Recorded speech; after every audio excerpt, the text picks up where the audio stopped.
Oh, okay, good. Now we're ready. Okay. Good morning, everyone. Welcome back from break. My name is Lorena Bailey. I am the residency director for the MHA MBA program, and I am absolutely thrilled to introduce our next session.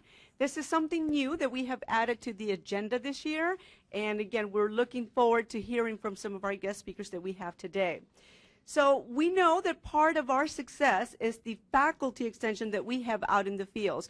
We have amazing preceptors who open their doors to leading healthcare organizations, and they welcome our residents to take them on their journey, their second-year journey that we have for them. So this year, we are very excited to have several members of our audience from all over the country. We are specifically highlighting 2 civilian facilities, 1 VA, and 1 military treatment facility as well.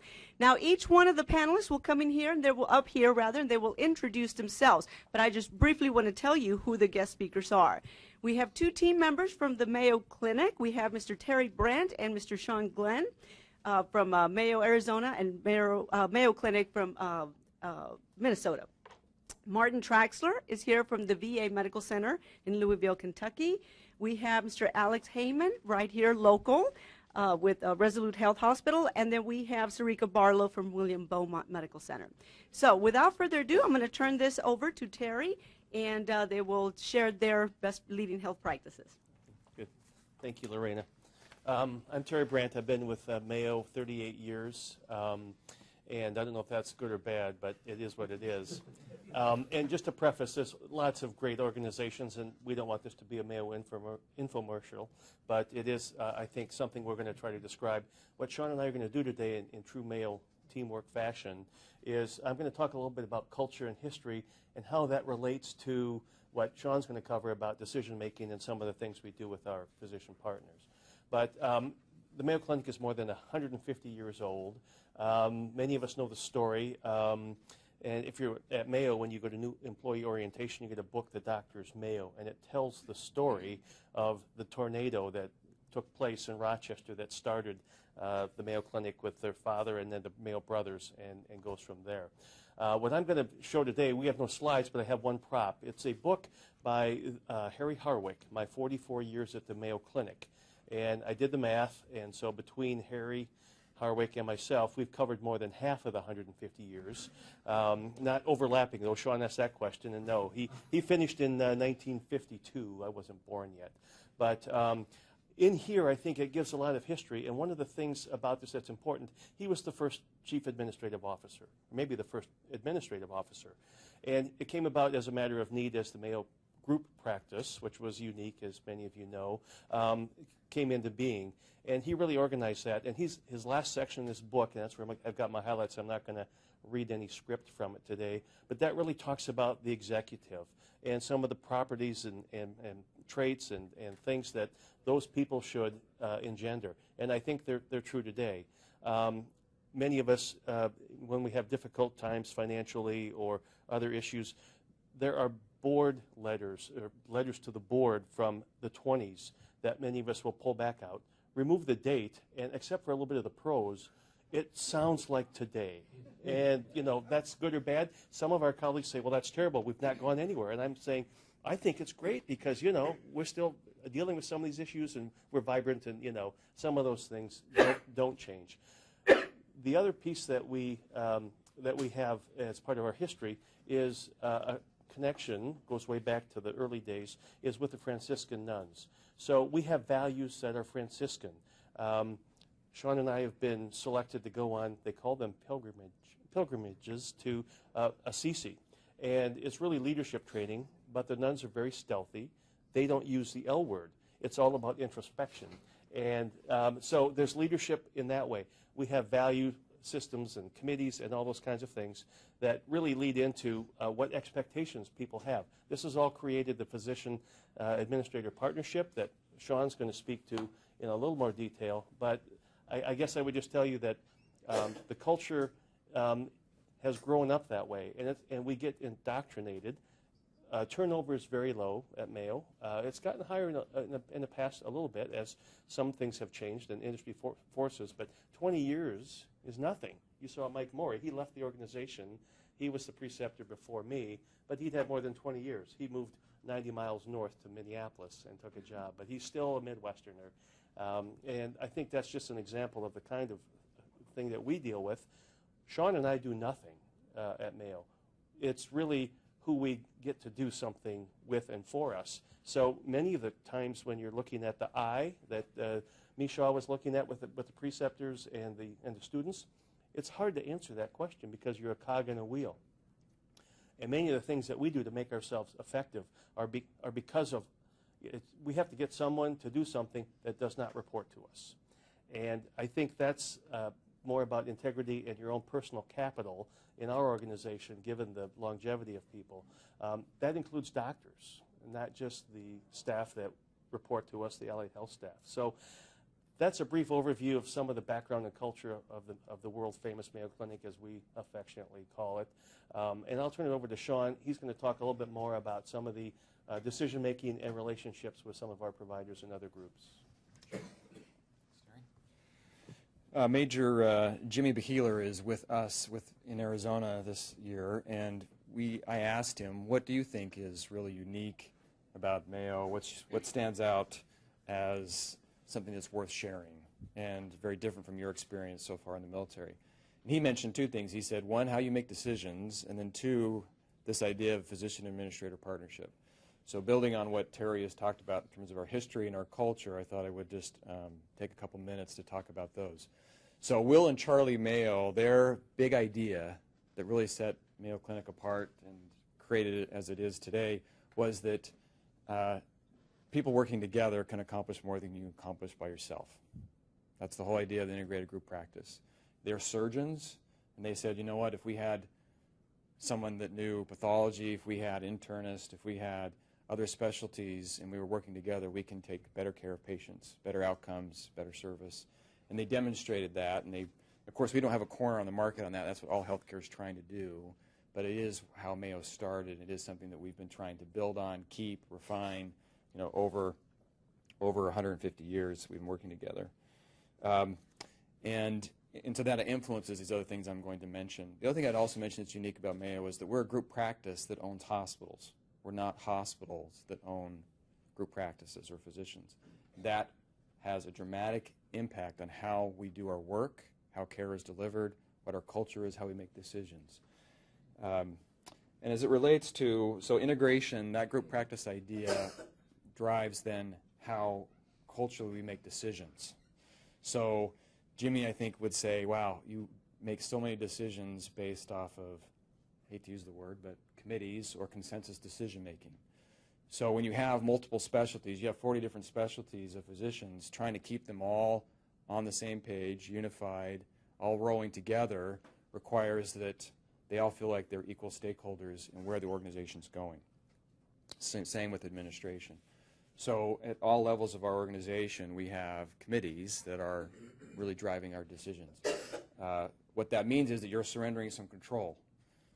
In my role, responsible for all of surgery and transplant, I can't make really big strategic decisions by myself. So we have a group that's making our decisions together. The pros of that are that we, I think, make wiser decisions, and that when we make a decision, we're really bound to it, and that we've got real commitment to it. The con, of course, is that depending on how many committees you have, that can really slow you down, sometimes make you bureaucratic, sometimes make you inefficient. So it's really trying to find the balance, the balance of that. But Will said that no group or individual can have a monopoly on ideas. And so we've really found that committees, or our consensus decision-making approach, really drives better decisions. And once we make a decision, then we can really move. We don't have to deal with as many change management issues as you have possibly in other organizations. So unity, engagement, buy-in, some degree of equity, some caution that comes with that. The next big idea is salaried medical staff. So our physicians are all salaried. So that also was kind of a hallmark of our integrated group practice. And what does that mean? What does that give us is that, one, physicians are acting, they have less reason to act in their own self-interest as opposed to the interest of the patient or the overall interest of the organization. We have a closed medical staff for our hospital, and then all of our staff are salaried. Some would argue, whenever I've worked with consultants, they always say, well, you must have highly unproductive physicians then. And our answer to that is, well, no, we actually can demonstrate that they're very productive when we look at national benchmarks. A lot of that comes from the culture, comes from how we recruit, and then it comes down, of course, to how you lead. And so we think we've been able to find the secret sauce to address that, but it's nice to be able to tell patients, you know, there's no reason for your orthopedic surgeon to do that additional surgery if it's not really warranted. And then the physician-administrator partnership, just take a minute to speak about that. When I came to Mayo Clinic, I got an MBA from University of Michigan. I came out really excited about want to change the world kind of thing, aggressive, et cetera. And I remember interviewing with Mayo, and I sat with of course, they're interviewing me, and I'm also trying to interview them as we're deciding if it's a good fit. I remember sitting with the chief administrator, and I asked her, you know, tell me about this model. And I probably, maybe a little brash, but I did say, how do I know whether or not administrators here are just weak? You know, if it's a partnership, what are you really doing? You know, what's the role of the administrator? I don't want to be just a scribe. And so, you know, she talked about, well, you know what, at every level of organization, we recognize expertise. You have expertise, clinical leadership have expertise, and so together, it's all about teamwork and unity and working together. And so she argued that I have significant influence in this organization, but I recognize that my clinical leader is important. My clinical leader recognizes that I have a real important role as well. And over my 18 years at Mayo Clinic, I've seen the value of that partnership. I've seen the role that I can have, the influence that I have, and I've also recognized the value that a clinician can bring. So every level of organization, we've got that partnership. So CEO, chief administrator, for me, chair of surgery, surgical departments, and then me as the administrator for all surgery. And we work together in how we make decisions. The other thing that's nice about that is that it makes sure that our clinical team, our providers, are with us. So they're always held accountable because they are there helping make the decisions. They are rowing with us. And so often in community settings, you're fighting with the medical staff. How many of ACHE classes, coursework, is on how to engage your physician staff, your providers? So we feel fortunate that, again, because of all these things together, we have less of that. So we do have these partnerships at all levels of the organization. And if you were to go to any of our employees and ask them, you know, why is Mayo here? What's your purpose? You'd hear them say the needs of the patient come first.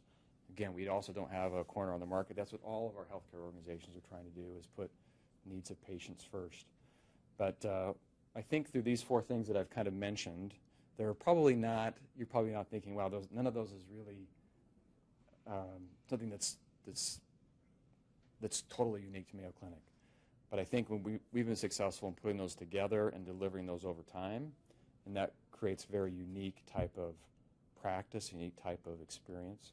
So again, as Major Healer has been going through that, you know, with us for the last year, and he reflects on that experience, you know, he cited that as something that is very unique and something that he found is worthwhile to share. Are we taking questions now or after everyone's done?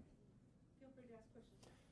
Any questions, any of those, you know, or comments or reflections contrasting with your organizations? So other administrators, you know, because we're in academic medicine, how do you collaborate? I mean, besides on projects, depending on the specialty, but how do you collaborate as colleagues? Professional development, support? Well, it's a pretty interwoven group. So we're also an academic organization. So I have an appointment in the medical school. We try to do a lot of, have an academic presence. So we try to do things together academically in terms of writing or presentations or whatever. Of course, we have separate management structures for where we can get together and talk about issues, make decisions, et cetera. What would you add to that, Terry? I guess the only other thing I'd add is, so in a prior life, Sean and I worked together on putting together an enterprise, multi-site sort of retreat and planning, and we would leverage some of our academic learnings from an administrative standpoint to bring to bear to that sort of activity. And then so it's a personal relationship, as I refer to, but also then it's that, what's the best practice? How can we bring the group along, other administrators and physicians? So that's maybe one example that I would use. We're also a national organization, so whether it's the Midwest or the Southwest or the Southeast, so we're doing more and more now to try to integrate. We use the word converge. So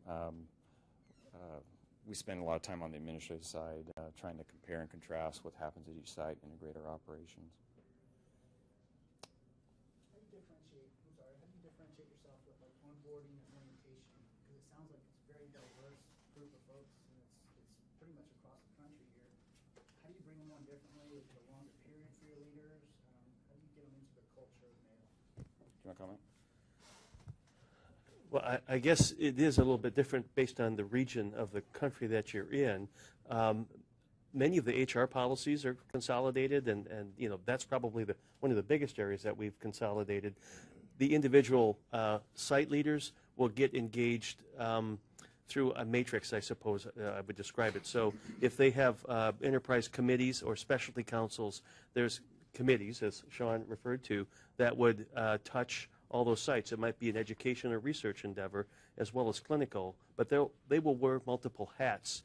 And we have training for physicians and administrators on leadership that they go through together, many times within their own specialty assignment. So, if I had GI, I'd be with the GI chair, with the other site GI chairs and administrators, and we'd have our didactic and then some little exercise, if you will, and experience. But there are groups like that also, performance improvement projects, other things like that where it's expected to be across the enterprise, and we get common training and experience. Looks like our time is up. Oh, one more question? Yeah. One last question. Okay. How do you have a philosophy or approach in how you balance the leadership between the physician and the administrator? Yeah, so that, a real quick answer, try to give a quick answer. So the question was, how do you find the right balance, I think, in terms of what physician leadership does and administrative leadership? And that, I think, is really kind of a learned. Some of it's experiential training, as we've talked about, in terms of we try to train them together so they can kind of learn it. We try to make sure that the next generation, so to speak, in terms of leadership development is learning it. So vice chairs of departments, less senior administrators, so it's kind of learned over time. But that's always back and forth. Depending on the styles of clinicians, you might have someone who's really getting into our business in terms of running the practice, and vice versa. Sometimes we may be setting too much of the clinical vision. So I think that's probably always kind of a work in progress, but a lot of it is just kind of learned training over time. Thank you.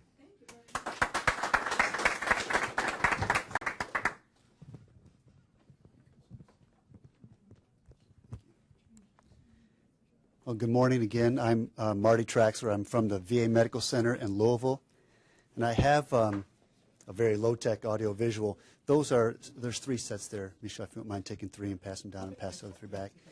Just some pictures that I believe kind of speak to the spirit of our mission, which is what I think makes us different in VA from a lot of other healthcare organizations. And not that we don't all care deeply about the patients that we care for, but we believe we have the most deserving patients in healthcare and serving the men and women that at one time were in uniform and risked everything so that we could live the lives that we do, make the choices that we do, and have careers in healthcare.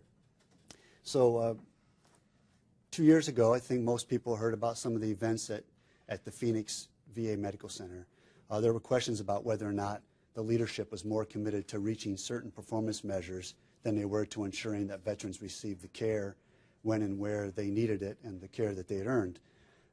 That precipitated a change in leadership at the national level, and Bob McDonald came in as our secretary. He brought with him Sloan Gibson as the deputy secretary. They were classmates at West Point. I think they graduated in 1974. So most of us had no idea what that was going to bring. We'd been through some changes. I've been in VA 27 years. I was there when we had our first secretary that was put in place by George Bush, number 41. We've seen changes, but the difference that I'm seeing in these 2 gentlemen is they say a lot of things a lot of leaders say, but they pushed it farther. They talk more about being bold in our leadership. That's changed the way we approach things. And they followed up with action for everything they talk about. So at this point now that they've been in place for just about 2 years, instead of wondering if what they say is going to happen, we know right away it's going to, and it's created a different sense of agility among the leadership at local levels. So I'll throw out a few statistics, and I promise not to focus on them much, but just for perspective for those of you who don't know a lot about VA. We have VA medical centers across the country. We also provide care in Manila, Guam, San Juan, Puerto Rico, and as far north then as Anchorage. About 153 medical centers where we have beds, and then another 1,000 sites of outpatient care. So we are integrated into our communities now like we've never been, serving 9 million veterans around the world. About 40% of those are Vietnam veterans. They make up our largest portion now, and a lot of this, of course, is based on what's happening with the World War II and Korean veterans, who make up about 20%, but they're aging, and there's a lot of different numbers out on this, but we believe that the World War II veterans now are dying at over 1,000 a day. So they're a national treasure that is quickly leaving us. So we make the point to our staff members, if a World War II or Korean veteran decides to choose you and trust you in telling them their story, take the time to listen to it, because it's something that's vitally important to that person. And we never know why they choose us, but it's a great experience to have someone tell you all about their service and things that most of us have only read about in history books. And then there's another 20% or so now that are coming from Iraq and Afghanistan. And I know all of you don't need the acronyms, but it's Operation Iraqi Freedom, or OIF, Operation Enduring Freedom, OEF, and then Operation New Dawn. Then the rest of us fall somewhere in between. So those of us who served between Vietnam and Desert Storm, and after Desert Storm before the current conflict. So we all fit in there somewhere in our service. At the Louisville VA, we serve about 46,000 veterans, 35 counties or so in Kentucky, and then about 18 of the southern Indiana counties. So if you're looking at the picture that's framed in maroon, and you see up in the upper right-hand corner a gentleman holding a sign that says, "We care," but he doesn't look necessarily like he's too engaged. That's a congressman. I have nothing to do with his facial expression. Or if I can get him to smile next time, I will. But on that same page, you may see a woman holding a shadow box. It's just one story I'll tell. One of the regional office employees, and a regional office handles the GI Bill and compensation and pension. We also have one of those in Louisville. He was out at a yard sale, and he saw the shadow box. He didn't know who it belonged to, but he thought he should buy that shadow box and see if he could get it back in the hands of the rightful owner. There was a name on the back. He traced it through. He found one of our employees, who is in the picture next to the woman holding the shadow box at the top of that same red frame picture, and found out that this was her grandmother. So that was a picture of her grandfather and those possessions that were there that she hadn't seen, and she said some of that stuff she had never seen or remembered seeing. So we had her come into the VA, and Andrea there came down, and we let her see that box, and the local television stations were there, and I asked her how it made her feel, and she said it restored some of the faith that she's lost in people who don't seem to care anymore about others.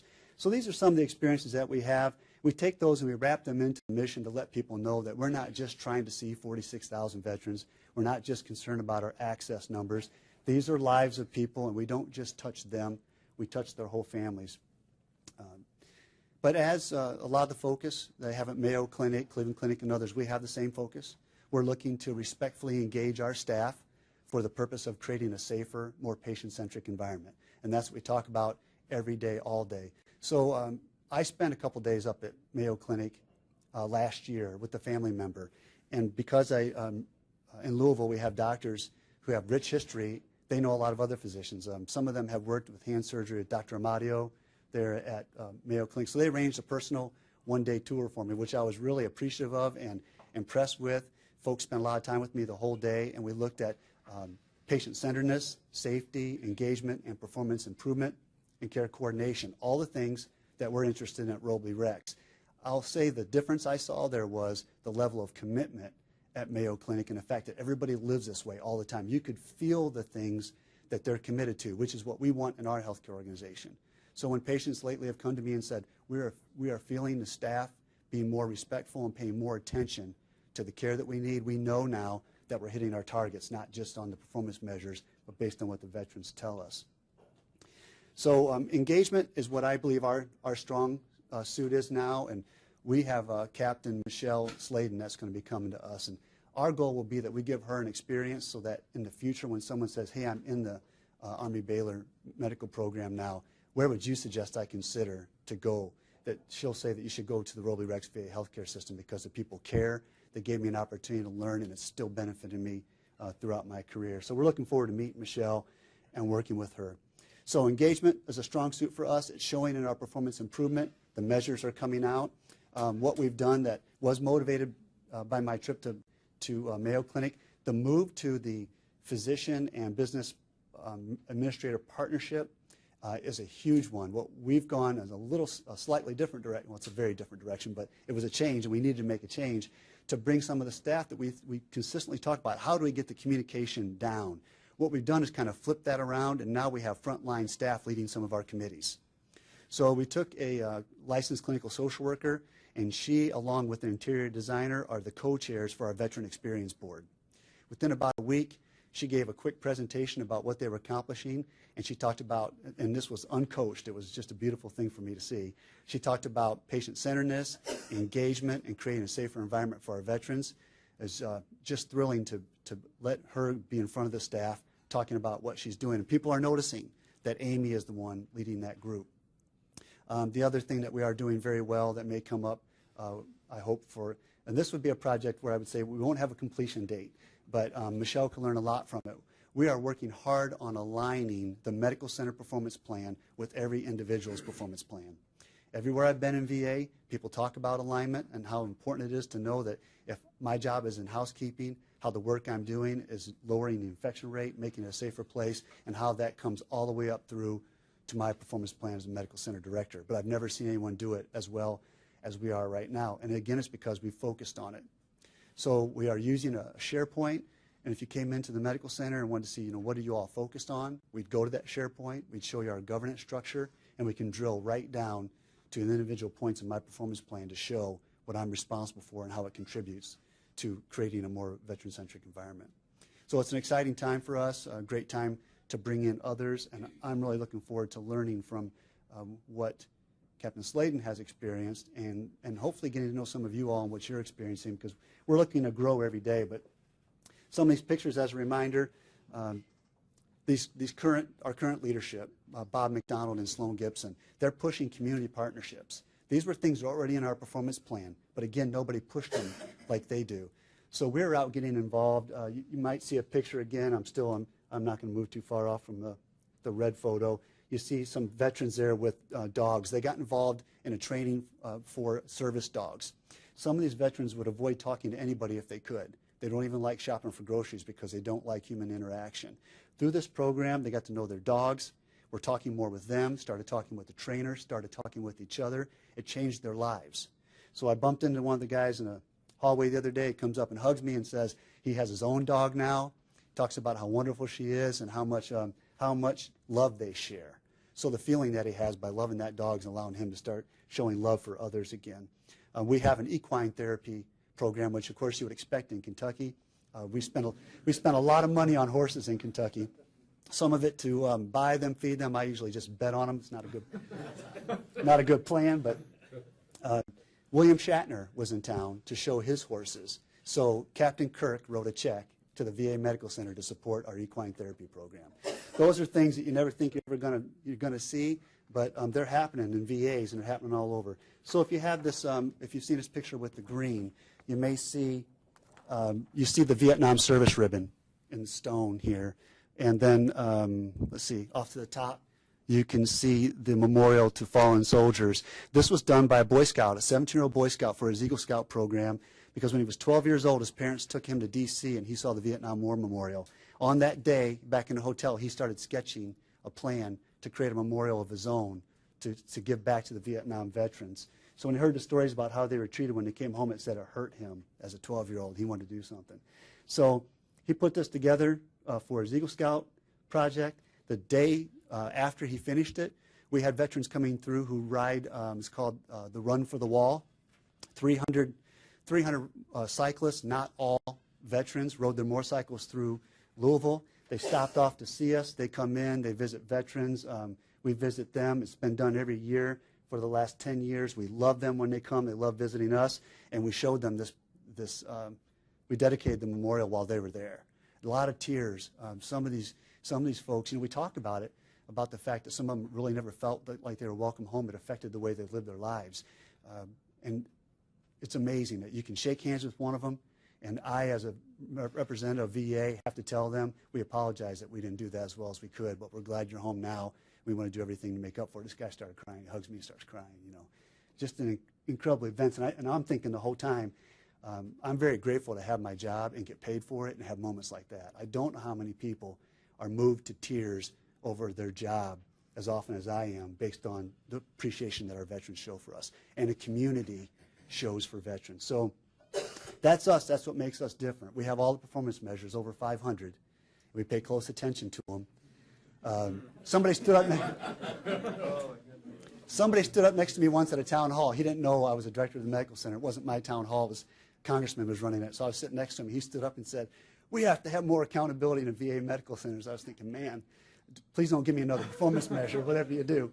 Now, I agreed with him, and that's something our secretary is focused on also. Accountability is a basic function of leadership, and we're working on that. I already caught a peek of what we're going to see in just a minute, the HRO and how you tie in. We've got that similar focus, and we're just proud of what we do, and we're working hard. We know we've got a lot of room for improvement, and we did earn a lot of the reputation that we own today, both the positives and the negatives, and we're facing those challenges.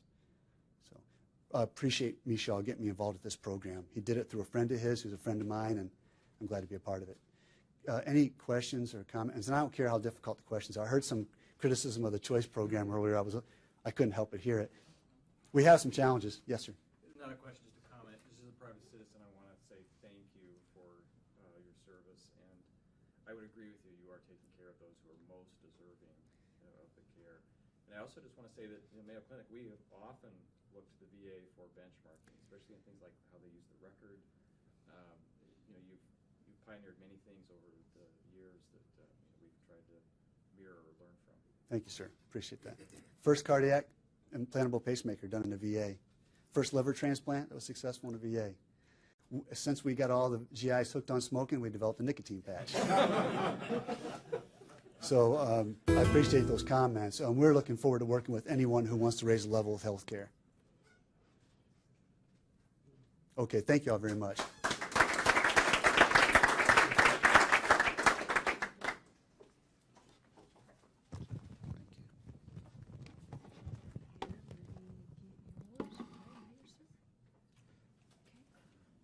So first of all, I want to thank you guys, because I wouldn't be here today if it wasn't for Baylor. I went through the Baylor program a couple years ago, it really set me up. So the folks that you're getting and the things that you're doing as preceptors for folks will go a long way. My preceptor, I still stay in touch with them. I still kind of bounce ideas off of them. I will tell you, I've gotten a new appreciation for some of the things that I do for my reader. We did, when I went through, had the long process of writing a 5 million page essay. I just happened to pick a great reader who happens to be in the room, and he's an expert on patient satisfaction. I happen to do patient satisfaction in Korea. I rewrote it quite a few times for an individual back there, but I learned a great deal, sir. But I remember those things. So this program is really meaningful for folks. So you're getting great folks out there, but the things that you do each day with these folks, you're going to make an impact for our healthcare in the future. I promise you that. So I just want to look at a couple quick things that I thought, being an HR person, I'm the HR officer at my facility, what I thought were important, low-hanging things with empirical evidence that say you could probably implement very quickly. They're probably not rocket science things, many folks, but I will tell you they made a huge impact. One that's not on there I just kind of want to briefly touch is we're all familiar with the balanced scorecard. I'm part of an organization called Tenet Healthcare, a very small organization, a little over 160,000 folks. It's actually in the United Kingdom now because we have an ambulatory surgical center. We have some cool stuff. But the neat thing, and I learned balanced scorecard, in the military, but when I came outside, I did not see that connection. And we've all talked about common themes about people touching people, and it's about culture. It really is, and this is going to lead to that. The fact is the balanced scorecard, was never taught to folks at all levels. It was totally maybe a senior level kind of briefing and presentation. But what tenants kind of figured out how to do is, so we have it electronically out there, but the neat thing is we have so many facilities out there that are benchmarked against each other, similar size, net revenue, that sort of thing. But best practices are very hard to come by sometimes. But with the balanced scorecard, we're ranked across we have about 86 hospitals, systems, and then we have a whole bunch of other stuff out there. But if someone's doing good on outpatient visits or CLAPSIs or qualities or something that we want to look at, we can easily, quickly identify who the best practice is in tenant, and we can call them up and ask them those things. So it's brought stuff together, but we brief it. It's kind of part of our culture. So even the folks like HR, housekeeping, EBS, ancillary, sport, we know that what we do in that little bubble that ends, ways, means produces to that strategy, to something, so we know that we're making a difference. That's made a huge impact. The thing at the top, so when I first came to the facility, we were owned by a different company, so like I'm sure all of you are familiar with mergers and acquisitions that are just part of life now. Different process of looking at people and tracking them. We just basically hired to budget, and when it wasn't going good, volumes went down, we got rid of people, and then we'd hire back to budget, and we'd do these things like that. No position control, and some of those things that weren't out there. Tenant has a great analytical team, and they've kind of given us some products and resources to standardize across, obviously, a complex system throughout the country and in England again, United Kingdom. But the labor reporting system, you probably all have something similar to it. But instead of just measuring production and what you need, it's actually looking at units of service. And one of the things that I'm going to tie all this to is really the education to the folks on the ground, because we've got a lot of new leaders in healthcare, and they really don't know what the proper staffing is. I mean, ultimately, we've got to tie it to a budget. You know, we do have stakeholders. All of us do, whether you're nonprofit, for-profit, doesn't really matter. We've got to, work within means. So this actually has helped them dramatically. I have a small facility that I'm in right now. It's 128 beds. It's basically only about 19 months old, okay? Gone through about 50% turnover in just a very short period of time, looking at different things, new market, that sort of thing. But they hired differently. People didn't know how to hire. By implementing this practice, and basically it just shows your worked hours, unit of service, and kind of gives you an earned hours, and it tells them where they're supposed to be. We've substantially, almost $2 million annually, we've cut down, and we've increased our volume by 30%. So it's just working smarter.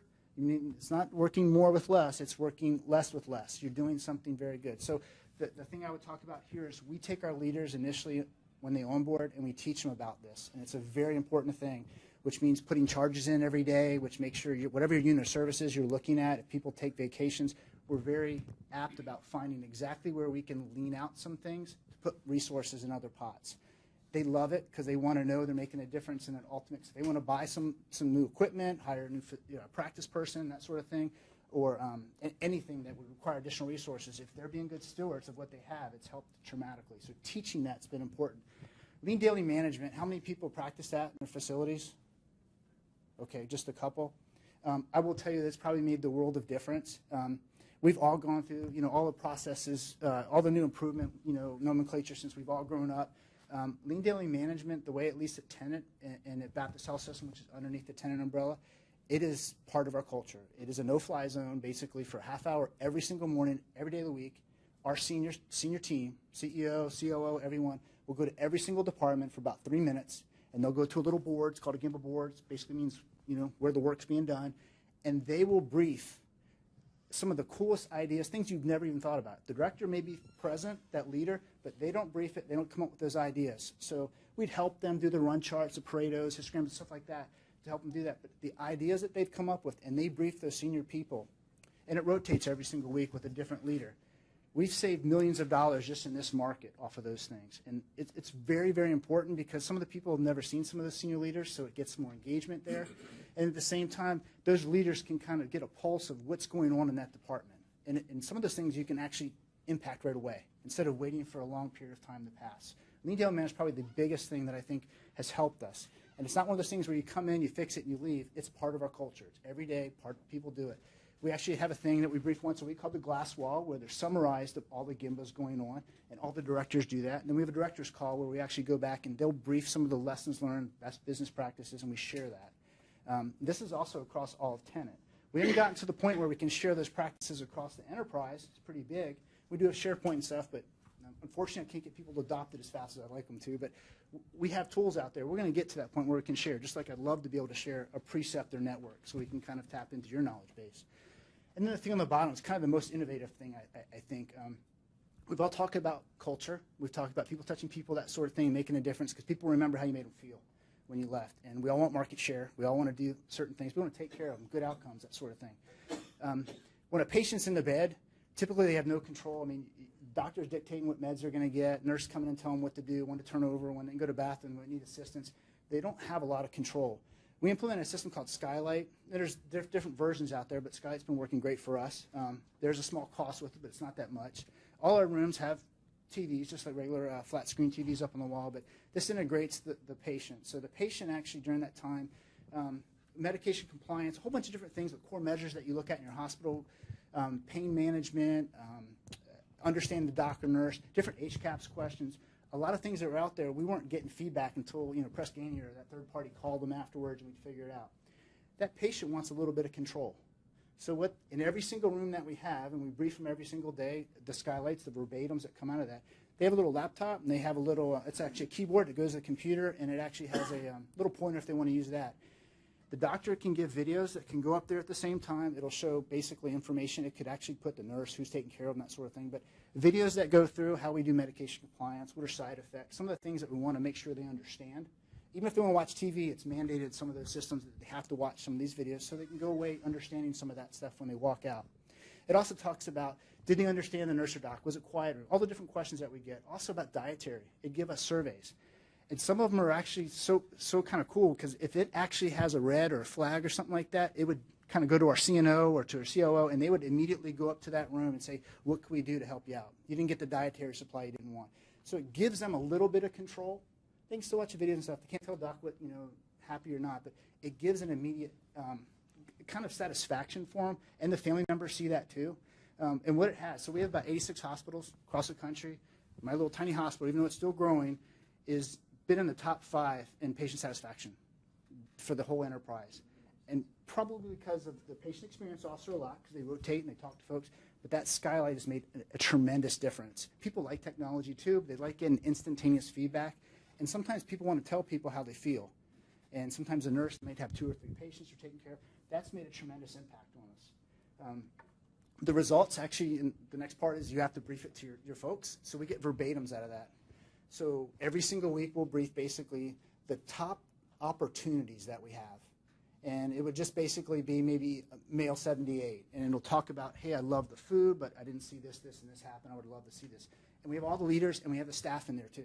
And we talk about how can we improve it the next time.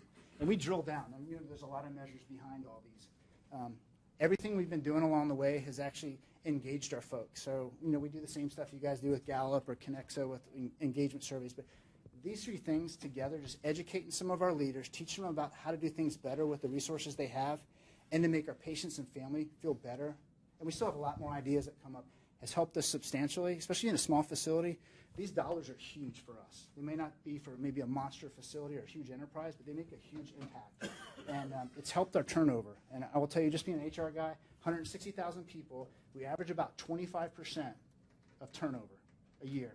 14% voluntary, but 25% all over. It's even the 14%, 160,000 people, a couple dollars, lots of zeros after it. So these things actually, people know that, hey, I'm making a difference because I'm tied to the balanced scorecard. I'm doing lean stuff. We're training them. We have lean trainers. We have master black belts. We have people that float around. We have our own lean team that goes around and actually provides the information, gives them a good business practice, and still is part of the organization, but steps back and lets them run with it.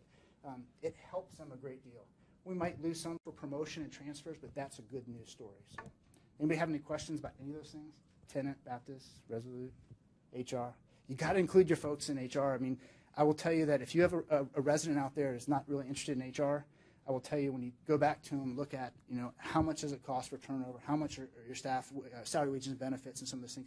It's a huge impact. And right now, our workforce is getting to a historical point where we have a lot of new folks coming in, almost 50% millennials in the next 5 years, a lot of folks with experience exiting the workforce. And the new folks coming in aren't the same workhorses. Different loyalties, different, they want to move every couple of years. They want to do different things. So we've got to be able to modify those things. And if we don't get flexible with either schedules and types of shifts and different things for our new workforce, it's a big deal. And having a new resident come in with new ideas is awesome. It's a great, great opportunity. And I did my residency in Korea. So it was a little different over there with patient sat and how they did things, but it gave me a new eye set with different cultures and stuff, so it helped. Yes, sir. These are great. Thanks for sharing them. On the lean daily management, does Tenet have, like when you bring up a new facility, how do you get that facility on this? Because much healthcare doesn't do this. So getting your line staff trained to be able to have those daily conversations and the projects and so forth, does Tenet have a core group of Lean Six Sigma people that basically go around when there's new hospitals or acquired hospitals, whatever they do? Great question, and it's true. Yeah, we do. We actually have one in our Dallas home office, but most of, actually San Antonio is a little different because we have a region with 5 hospitals, actually 7 hospitals with Resolute. We actually have a lean team that goes out and does those things, but typically most of our hospitals, our goal in life would be to have a lean trained person in every facility that could actually go out and implement these things full time. But we know we're very lean, so some of these are extra duties for some. But we have a dedicated lean team, vice president of performance improvement, that goes out and does classes. We also offer for our system once a week. We have a different thing on either 5S or Kaizens, different types of projects and small micro sections of a lean process. But when they come in through onboarding, we teach them the lean process. We don't go into a lot of the Six Sigma. It's mostly about the lean and the lean daily management. There's basically about a 4-hour course we put them through, but we have teams that go out and talk to them. And you have to do that, and you have to go back out there and help them too, because they'll measure all kinds of stuff. How many people came in early and late, and just you want to make sure it's concrete, it's viable, it's feasible, it's something you can actually do something with. How does your organization determine the cost of turnover? So you have people like myself, HR people. A couple different ways we do it. So the way I like doing it is I've taken everybody's salaries. From basically the orientation period, the onboarding, the recruitment. We have a centralized recruitment model here in San Antonio, so I took the average rate of pay, that sort of thing. But I will tell you, from just my little bit of experience, it's no more than 1 year annual salary. Never, never is. Everybody says 1.5 times. It's never. I've done it so many different ways. I mean, I'd love you to teach me if it's different, but it's about an annual salary on the high end, basically for anybody to turn over. Because you got to think of everything, the cost of a background check, cost of everything from your onboarding, even if you're paying someone, a third party, to do some of those things. And then the orientation part. So right now I'll tell you that Tenet, I'm sure all healthcare is looking at how can we, this is why I was asking about orientation. USAA, new folks come in, leaders, 6 to 8 weeks, they go through an orientation, and that's all they do. We do a day and a half. I'm not sure how long you do. And I'm thinking, and then they want to kind of lean that out more. So we're looking at, not productive time is not a good thing in some folks' eyes, but to build a culture, it's very difficult to do it with a new person coming in. So I have that consistent fight, with the financial folks, human resource, trying to tell them, hey, we want to make sure we have the right people that want to stay, but also the match and fit to make sure they are the right people for our organization. So we're looking at even figuring out how we can centralize some of this stuff, do some things better with our orientations. That's been a huge challenge for us right now. I don't know how long your leaders are, but it's probably more than a day and a half. And you invest up front, it's a big difference. But to communicate that to your folks, that's part of the cost of a new hire.